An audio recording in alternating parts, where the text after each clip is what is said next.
میں ایک دفعہ LOC کے قریب بیان کے لیے گیا، رش کافی تھا، تو ایک نوجوان جس کی آنکھوں میں سرخی تھی تو وہ لوگوں کو چیر کے آگے بڑھنے کی کوشش کر رہا تھا۔ انتظامیہ نے روکنا چاہا تو میں نے اشارہ کیا کہ اس کو قریب آنے دیا جائے، تو وہ قریب آیا اور کپ کپاتے ہوئے ہونٹوں سے اس نے مجھے کہا کہ میں آپ کا سن کے بارڈر سے آیا ہوں، بس یہ میرے لیے دعا کیجیے اللہ مجھے شہادت عطا کر دے۔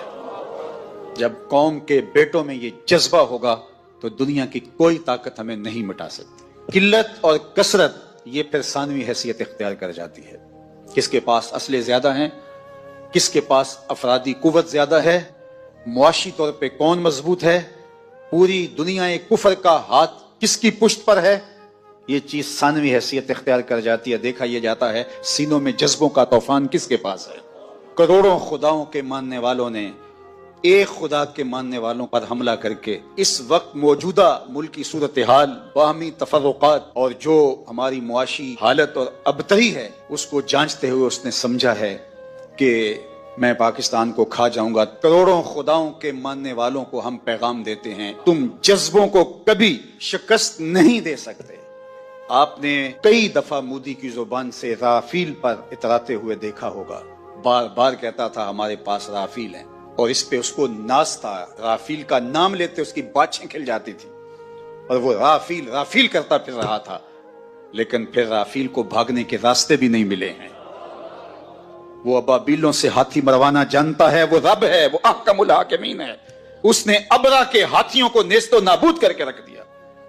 تمہارے رافیل کا جو حال ہوا پوری دنیا تم پہ تھو تھو کر رہی ہے، اور ہمارے ابابیل تمہارے مقابلے میں ڈٹے ہوئے، اور انشاءاللہ پاکستان فاتح بن کے ابھرے گا۔ قوم متحد ہو چکی ہے، پاک فوج کی پشت پہ پوری قوم کھڑی ہے، اپنے جوانوں کے ساتھ، اپنے شیروں کے ساتھ یہ قوم کھڑی ہے۔ مت کوئی بھول میں رہے، داخلی اختلافات آنے والے دشمن کی جارحیت کے مقابلے میں ختم ہو جاتے ہیں اور قوم میں متحد ہو جاتی ہے۔ تمہارے اس اقدام نے قوم کو یکجا کر دیا ہے، قوم کو کھڑا کر دیا ہے۔ ہمارے شیر دل مجاہد جو اپنی جانیں ہتھیلی پہ لیے مرنے کی، شہید ہونے کی آرزویں کر رہے ہیں اور ہاتھ جوڑ جوڑ کے کہہ رہے ہیں دعا کرو مجھے شہادت مل جائے، اس قوم کو تم کیسے شکست دے سکتے ہو؟ کیسے اس قوم کو تم بچھاڑ سکتے ہو؟ تم نے اس قوم کو للکارا ہے جو رب کی طاقت پہ بھروسہ رکھتی ہے، جو جہاد فی سبیل اللہ پہ بھروسہ رکھتی ہے، شہادت جس کے لیے سعادت کا تاج ہے۔ ہمارے پائلٹ دارو پی کے نہیں چڑھتے جہازوں کے اوپر، تم تو ان کو تحور دلاتے ہو اور وہ لرزتے ہوئے ان کے قدم لڑکھڑا رہے ہوتے ہیں، اور ہمارے تو شیر دل پائلٹ ایک دوسرے سے آگے بڑھ کے خود اپنے آپ کو پیش کر رہے ہوتے ہیں کہ یہ سعادت پہلے مجھے عطا کیجیے۔ تم عالم کی داستانیں بھول چکے ہو، یہ انہی کے فرزند ہیں، یہ انہی کے بیٹے ہیں، اور یہ قوم انشاءاللہ سرخرو رہے گی، سر بلند رہے گی۔ تم بھول گئے، تم نے سمجھا کہ یہ باہمی افتراق میں مبتلا ہے، اور آج اسرائیل کے بل بوتے پہ پھدک رہے ہو۔ اس کے ڈرون تم ہماری فضاؤں میں چھوڑ کے سمجھتے ہو کہ ہم بڑے بہادر بن گئے ہیں۔ یہ تمہارے ڈرون اور تمہارے طیارے اور تمہاری توانائی اور تمہارے آلات حرب و ضرب یہ تمہارے لیے ہی جہنم بن جائیں گے، اور انشاءاللہ آج نہیں تو کل پاکستان کا جواب دیکھنے والا ہوگا، دنیا دیکھے گی انشاءاللہ۔ ہم سرخرو ہوں گے، سر بلند ہوں گے، اسلام کا جھنڈا پوری دنیا کے اوپر لہرایا جائے گا۔ اللہ اکبر! یہ کیا ہمارا مقابلہ کریں گے؟ یہ گائے کا پیشاب پینے والے، آب زمزم پینے والوں کا مقابلہ کیسے کر سکتے؟ وہ گائے جس کا پیشاب اس کا اپنا بچہ نہیں پیتا، وہ دودھ پیتا ہے، پیشاب نہیں پیتا، تو یہ کیا ہمارا مقابلہ کر پائیں گے؟ ان کی پتلونیں ابھی سے گیلی ہونی شروع ہو گئی ہیں، ذرا ان کی چیخ و پکار دیکھو، ان کے میڈیا ہاؤسز کے اندر کس طرح چیخ اور چلا رہے ہیں، اور پیچھے ان کا خوف ملاحظہ کیجئے، اور اس قوم کا جذبہ بھی دیکھیے۔ ابھی ڈرون بعد میں گرتا ہے، یہ پہلے پہنچے ہوئے ہوتے ہیں اور وہاں جا کے تحور آمیز نعرے لگا رہے ہوتے ہیں۔ اس قوم کے جذبوں کو کیسے تم مات دے سکتے ہو؟ کوئی سراسیمگی، کوئی خوف اور کوئی ڈر اس قوم کی کھلڑی میں پیدا نہیں ہوا۔ یہ قوم جو کہہ رہی ہے کہ فوری جواب دیا جائے، انہیں اپنی جانوں کا ڈر نہیں، یہ پاکستان کی آبرو کے لیے بات کر رہی ہے کہ ہماری سرزمین پر انہوں نے یہ جرأت کی، اس بزدل دشمنوں نے مسجدوں کے اوپر میزائل مارے۔ ہم ایسا نہیں کریں گے، انشاءاللہ ہم وہاں ماریں گے، تمہاری چیخیں دنیا سنے گی انشاءاللہ، اور سرخرو اور سر بلند رہے گا یہ وطن انشاءاللہ۔ اس کا جھنڈا سبز ہلالی پرچم جس کا رنگ گنبد خضرا کے رنگ والا ہے، یہ جھنڈا قیامت تک یوں ہی لہراتا رہے گا۔ گنبد خضرا کا فیضان ہے یہ وطن، رسول اللہ کی نگاہ کا فیضان ہے یہ وطن، اولیاء کی نظروں کا فیضان ہے یہ وطن، اس وطن کو مٹایا نہیں جا سکتا، قیامت تک یہ وطن باقی رہے گا۔ قوم یکجا رہے، اپنی پاک بہادر اور مسلح افواج کے پیچھے پوری قوت کے ساتھ کھڑی رہے، انشاءاللہ پاک فوج آپ کو مایوس نہیں ہونے دے گی۔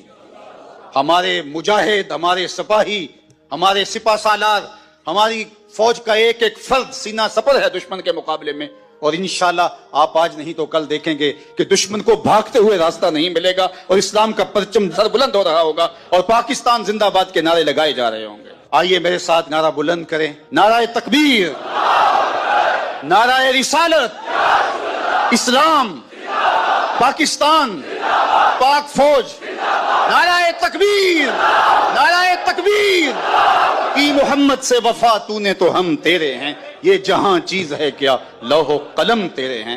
زبان سے لا الہ الا اللہ پڑھ لینا ہی کافی نہیں ہے، لا الہ الا اللہ کے تقاضوں کو نبھانا بھی ضروری ہے۔ جب ہم یہ کہہ لیتے ہیں کہ ہم نے لا الہ الا اللہ محمد رسول اللہ پڑھ لیا، تو پھر اس کا مطلب یہ ہے کہ ہم دائرہ دین میں داخل ہوئے، اب ہماری اپنی خواہشات، آرزوئیں اور تمنائیں نہیں رہیں گی، دین جو ہمیں تلقین کرے گا وہی ہمارا طرز زندگی ہوگا۔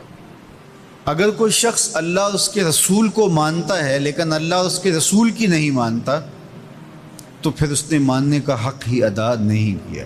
اس لیے شریعت بیضا ہم سے اس بات کی متقاضی ہے کہ ہم اللہ اور اس کے رسول کی ہر بات کو مانیں، اور جو ان کی طرف سے ہمیں نظم زندگی اختیار کرنے کی تلقین کی گئی ہے وہ ہم اختیار کریں۔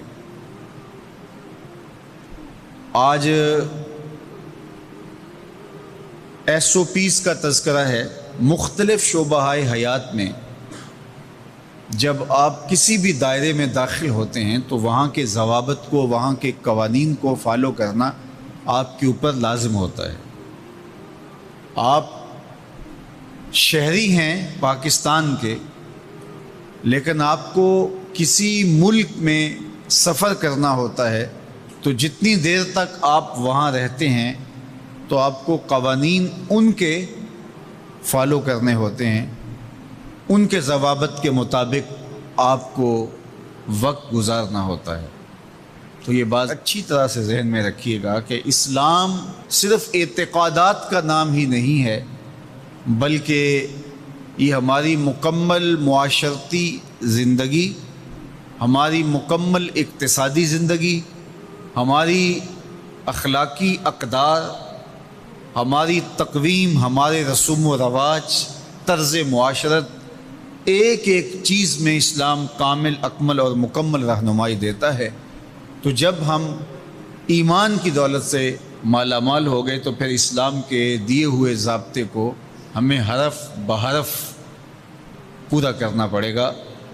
تو جو شخص اسلام کے دیے گئے اصول و ضوابط کے مطابق زندگی گزارتا ہے اور صالح اعمال اس کی زندگی کا شعار بن جاتا ہے، تو پھر اللہ اس کو صلہ کیا دیتا ہے؟ ایک تو آخرت کا اجر ہے جو اس کو عطا کیا جائے گا، وہ تو ہے ہی ہے، لیکن اس دنیا کی زندگی میں بھی اللہ جل شانہ اس کو جزا کی صورت میں صالح، پاکیزہ، ستھری، مطمئن زندگی عطا کرتا ہے۔ اللہ اس کے لیے رزق حلال کے اسباب پیدا کر دیتا ہے۔ دیکھیے، جو میری اور آپ کی قسمت میں لکھا ہے، ہمارا جو مقسوم ہے، وہ ہمیں مل کے رہے گا۔ جب بچہ شکم مادر میں 120 دن کا ہوتا ہے، صحیح حدیث میں آتا ہے کہ اس کا رزق بھی لکھ دیا جاتا ہے، اس کی عمر بھی لکھ دی جاتی ہے، اس کا شقی و سعید ہونا بھی لکھ دیا جاتا ہے۔ یہ لکھ دیا گیا ہے، قلم اٹھا لیا گیا، سیاہی خشک ہو گئی، میرا اور آپ کا لکھا ہوا مقدور ہے، مقسوم ہے، وہ ہمیں ہر صورت میں مل کے رہے گا۔ لیکن یہ ہمارا اختیار ہے کہ ہم اس لکھے ہوئے کو، اس مقسوم کو حاصل کیسے کرتے ہیں، بذریعہ حلال حاصل کرتے ہیں یا بذریعہ حرام حاصل کرتے ہیں۔ تو یہ انسان پہ چھوڑا گیا ہے۔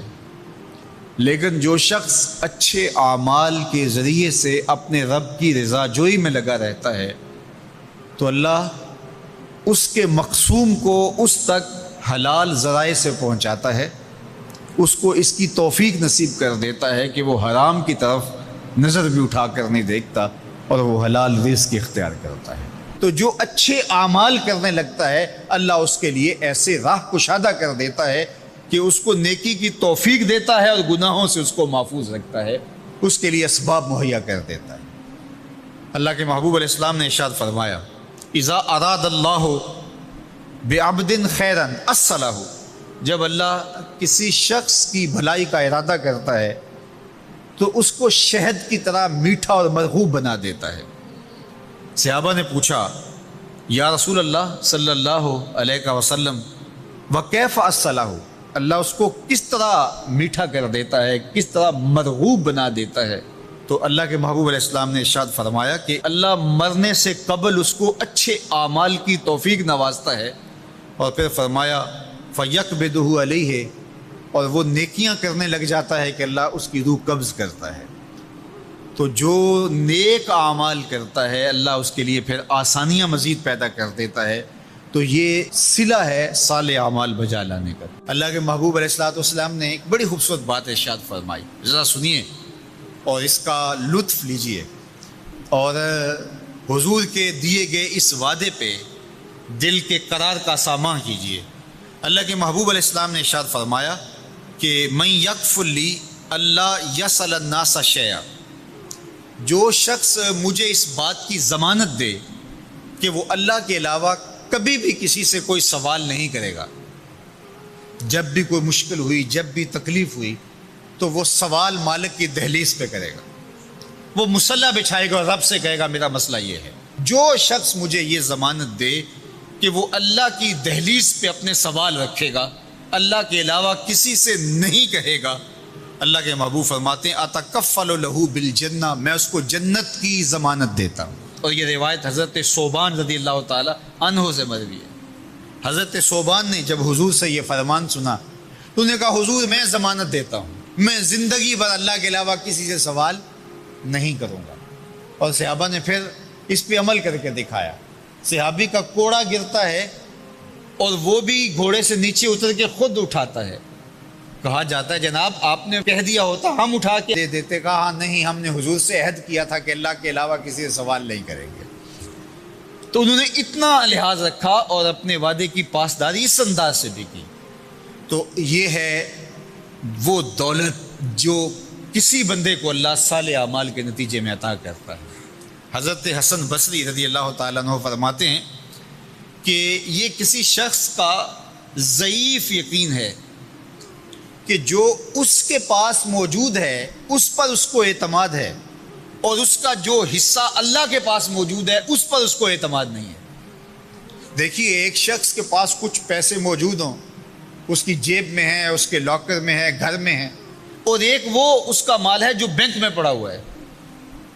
تو جس طرح وہ اپنے ہاتھ میں موجود پیسوں پر مطمئن ہوتا ہے، بینک میں پڑے ہوئے پیسوں پر بھی ایسے ہی مطمئن ہوتا ہے، کہتا ہے وہ بھی میرے ہی ہیں۔ تو جو شخص بینک میں پڑے ہوئے پیسوں پر تو مطمئن ہے، گھر میں موجود رقم پر تو مطمئن ہے، اس کے ہاتھ میں اس کی جیب میں جو ہے اس پر تو مطمئن ہے، اور اس کی قسمت کا جو ابھی اللہ کے پاس ہے اس نے ابھی اس کو دیا نہیں، اس پہ مطمئن نہیں ہے۔ تو حضرت حسن بصری فرماتے ہیں اس سے بڑھ کر ذوف یقین اور کیا ہوگا کہ جو اس کے پاس ہے، جس کو چرایا جا سکتا ہے، جس کو چور کھینچ سکتا ہے، جو گر سکتا ہے، جو چھینا جا سکتا ہے، اس پہ تو یقین کر رہا ہے کہ یہ میرا ہے، اور جو اس کا حصہ اللہ کے ہاں ہے اس پہ یقین نہیں کر رہا۔ تو کہا کہ اس سے بڑھ کر پھر اور ذوف کیا ہو سکتا ہے۔ اس لیے اپنی زندگی میں قناعت کا نور رکھنے والے ہی مطمئن زندگی گزارتے ہیں۔ ابن جوزی نے کہا تھا کہ جس شخص کی زندگی میں قناعت آ گئی اس کی زندگی مطمئن ہو گئی، اور جس شخص کی زندگی میں طمع آ گیا اس کی زندگی گھٹن کا شکار ہوگی، اذیت کا شکار ہو گئی۔ حضرت سہل بن سعد الساعدی رضی اللہ تعالی عنہ سے یہ روایت مروی ہے کہ ایک شخص حضور کی خدمت میں آیا اور اس نے حضور سے ایک عجیب سوال کیا۔ اس نے کہا حضور مجھے کوئی ایسا عمل ارشاد فرما دیجئے کہ اگر میں وہ کروں تو مجھ سے اللہ بھی پیار کرے اور اللہ کی مخلوق بھی مجھ سے پیار کرے. ایک عمل ایسا بتا دیجئے اگر میں وہ عمل بجا لاؤں تو اللہ مجھ سے پیار کرے اور اس کی مخلوق بھی مجھ سے پیار کرے. اللہ کے محبوب نے اس کو جو جواب دیا اس کا مفہوم سن لیجئے. آقا کریم نے فرمایا جو دنیا میں موجود ہے میسر ہے اس سے بے رغبت ہو جا. تیری ضرورتیں تو پوری ہوں گی، اس میں تو کوئی شک نہیں، لیکن تیری رغبت ادھر نہ رہے، زہد فی الدنیا اختیار کر لے تو تجھ سے اللہ پیار کرے گا کہ یہ بندہ دنیا میں رہ کے بھی دنیا کا نہیں میرا ہے. اور جو لوگوں کے پاس ہے ان سے بے نیاز ہو جا تو لوگ تجھ سے پیار کریں گے. اور اگر تو لوگوں کی جیبوں پہ نظر رکھے گا اور لوگوں کی دولت میں، ان کے مال میں تجھے رغبت ہوگی تو فرمایا کہ پھر لوگ تجھ سے دور ہٹ جائیں گے. تو اللہ قناعت کا نور عطا فرماتا ہے شخص کو جو اچھے اور صالح اعمال بچا لائے. کہ حضور نے مجھے ارشاد فرمایا کہ اے ابو ذر کثرت کے ساتھ لا حول ولا قوت الا باللہ پڑھا کرو، کثرت کے ساتھ اس کا وظیفہ کیا کرو. فَإِنَّهُنَّ مِن كَنْزٍ تحت العرش، عرش الہی کے نیچے ایک خزانہ ہے، یہ کلمات اس خزانے سے آئے ہیں. لا حول ولا قوت، بلکہ ایک حدیث میں آتا ہے کہ یہ کلمہ لا حول ولا قوت الا باللہ 99 بیماریوں کا علاج ہے. کتنی بیماریوں کا؟ 99 بیماریوں کا. ان میں سب سے کم درجے کی بیماری ہم اور غم ہے. اگر وہم پیدا ہو جائے اور طبیعت کے اندر وہ انجانا سا خوف پیدا ہو جائے تو لا حول ولا قوت الا باللہ کثرت کے ساتھ پڑھیں تو آپ کا وہ ہم اور آپ کا وہ غم ختم ہو جائے گا. اسی طرح بعض لوگوں کو وسوسے آتے ہیں، برے خیال آتے ہیں، تو اگر وہ روزانہ مغرب کی نماز کے بعد 450 مرتبہ لا حول ولا قوت الا باللہ پڑھے اور 7 دن تک مسلسل پڑھیں، ناغہ نہ کریں مغرب کی نماز کے بعد، تو انشاءاللہ کافی افاقہ ہو جائے گا اور وسوسے آنے ختم ہو جائیں. تو یہ لا حول ولا قوت الا باللہ یہ وظیفہ رسول اللہ نے دیا ہے. حضرت ابو ذر غفاری رضی اللہ تعالیٰ عنہ نے آگے افادہ ناس کے لیے یہ وظیفہ لوگوں تک پہنچایا. نے مجھے حکم دیا اے ابو ذر اللہ کے راستے میں اللہ کے لیے کسی ملامت کرنے والے کی ملامت سے نہیں ڈرنا. ہم کتنے ایسے کام ہیں کہ وہ اس لیے کر رہے ہیں کہ اگر نہ کیا تو لوگ کیا کہیں گے، اور کئی ایسے کام ہیں جو ہمیں کرنے چاہیے لیکن ہم نہیں کر رہے کہ اگر ہم نے کیے تو لوگ کیا کہیں. تو یہ جو ایک روش ہے نا کہ لوگ کی آکھن گے، تو یہ زندگی کو اس نے مشکل بنا دیا ہوا ہے، زندگی کو اوکھا کر دیا ہوا ہے. ہماری معاشرتی زندگی بھی اوکھی، ہماری روحانی زندگی بھی تلخ، اور کئی مصیبتیں. یہ شادیاں کرتے ہیں تو کتنے کام ہم اس لیے کرتے ہیں، ہمارے پاس پیسے نہیں ہوتے، قرضہ اٹھا کے بھی کرتے ہیں. یہ نہ کیا تو لوگ کیا کہیں گے، شریک کیا کہیں گے. تو شریکوں کو راضی رکھنے کے لیے جو کبھی رہ سکتے ہی نہیں، آپ اپنی جان بھی وار دیں، بھلا شریک راضی رہ سکتا ہے؟ تو وہ تو راضی رہے گا ہی نہیں. تو پھر آپ کو مصیبت میں اپنے آپ کو کیوں ڈالا ہوا ہے؟ زندگی سوکھی کریں، جو اللہ کا حکم ہے، جو اس کے رسول کا حکم ہے، بس اس کو ہی فالو کریں. تو کہا اے ابو ذر اللہ کے لیے کسی ملامت کرنے والے کی ملامت سے ڈرنا. کوئی کچھ بھی کہتا رہے، تیری زندگی کا مقصد اللہ کی رضا حاصل کرنا ہو. کہ حضور علیہ السلام نے ارشاد فرمایا کہ بندہ کہتا ہے میرا مال، اس کے مال 3 ہیں. ایک مال وہ جو اس نے کھایا اور ضائع کر دیا، دوسرا اس کا مال وہ ہے جو اس نے پہنا اور پرانا کر دیا، اور تیسرا اس کا مال وہ ہے جو اس نے آگے بھیج دیا. فرمایا باقی اس کے وارثوں کا ہے، اس کا نہیں ہے. اس لیے ہم راہ خدا میں خرچ کرنے کا مزاج بنائیں. اس سے مال گھٹتا نہیں ہے، اس سے مال بڑھتا ہے. بلکہ جب راہ خدا کے اندر ہم خرچ کرتے ہیں تو ہمارا جو دوسرا مال ہے وہ بھی پاک ہو جاتا ہے. اللہ کے محبوب کا ایک فرمان سنیے جس کو حضرت حسن بصری رضی اللہ تعالیٰ عنہ بیان کرتے ہیں.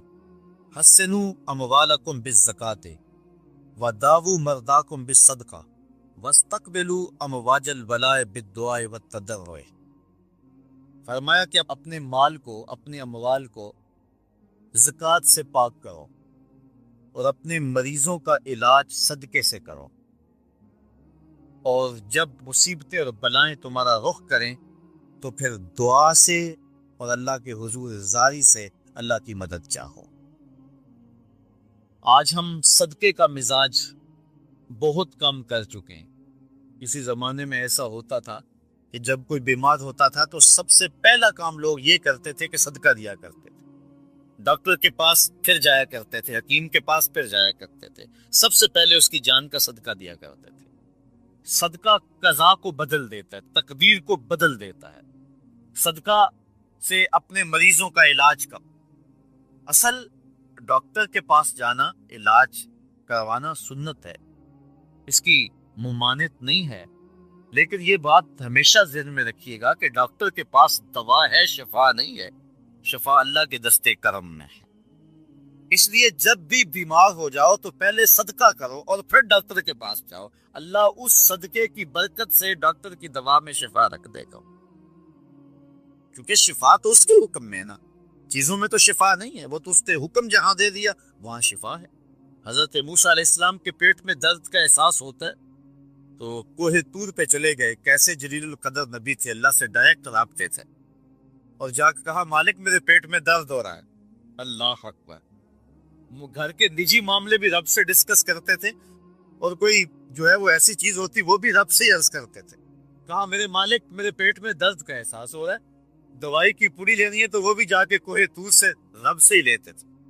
تو اللہ تعالیٰ فرمایا فلان جنگل میں چلے جاؤ، وہاں اس شکل کے پتوں کی ایک بوٹی ہے، اس کو توڑو نچوڑو، اس کا پانی پیو، تمہیں شفا مل جائے۔ حضرت موسیٰ علیہ السلام گئے اور جا کے بوٹی کو توڑا نچوڑا، پانی پیا، شفا ہو گئی۔ کچھ عرصہ بیتا، دوبارہ اسی طرح کا درد جاگا۔ اب نسخہ تو ذہن میں تھا، کوہ طور پہ نہ گئے، اس جنگل میں چلے گئے اور جا کے بوٹی کو توڑا، اس کے پتے نچوڑے، پانی نکالا، پیا، لیکن درد اور زیادہ بڑھ جاتا۔